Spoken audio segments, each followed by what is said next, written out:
Alert Weather Day continues into early tomorrow morning. The rain has been panning out with this system. The wind, maybe not so much, and that's some better news to report, but we're still dealing with very heavy rainfall. I've zoomed in on some of those areas, seeing the downpours right over New Haven, Milford, West Haven, all the way up towards Wallingford, Durham, Middlefield, and Haddam, Moodus, East Haddam. You're seeing the rain coming down very heavily over towards Colchester. We lift up towards Andover, Tolland at times, Ellington, over towards Avon and Simsbury. So waves of this will continue to move up from the south as we progress through the early morning hours. We have numerous counties under flood advisories, no warnings as of right now, so hopefully it stays that way. But if this trend continues, which we expect, then we're going to be dealing with potential flooding as we head into tomorrow morning. First alert radar.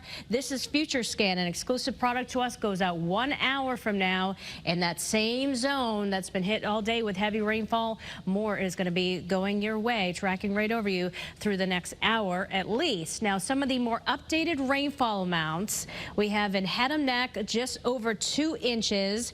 Just got a report out of Weathersfield of almost 2 inches, 1.75 inches. So these numbers will continue to go up as the rain continues to come down. Look at what we have down to our south. This is a stream of very moist air, tropical air building in. So this rain, as mentioned, will be relentless, progressing into tomorrow morning.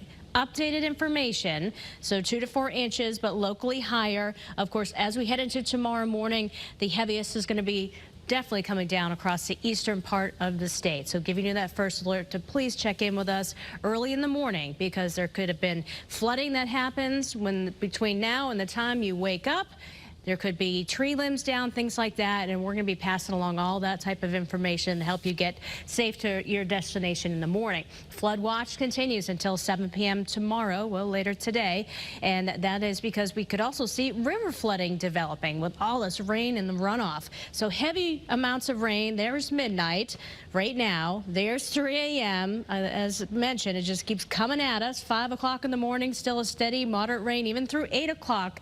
Some new data showing still could be coming down, and look what else could be coming down. Some snow trying to mix in, especially across the northwest hills, but by 10 o'clock really starts to taper off across the state. It's quiet across eastern Connecticut, and then the rest of the day features again some breaks of sunshine. So the wind speed, it's sustained out of the south at 25 miles per hour in New London.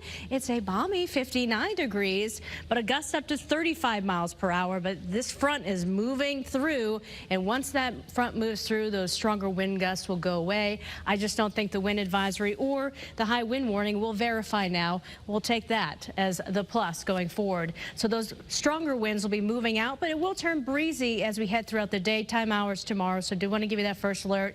It's going to feel colder. We got a big change coming our way with this kind of weather pattern. So the first alert weather day continues into tomorrow morning.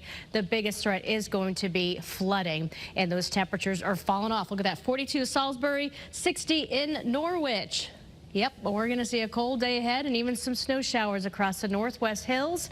As we take a look inland, those 50s tonight become 40s and then eventually 30s tomorrow. Shoreline temperatures mild, but you're going down heading into tomorrow. The day ahead after those morning showers, it's going to be in the 40s. It will be windy.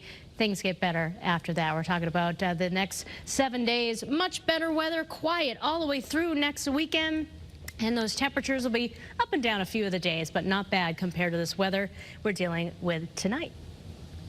Jill, thanks for that breakdown.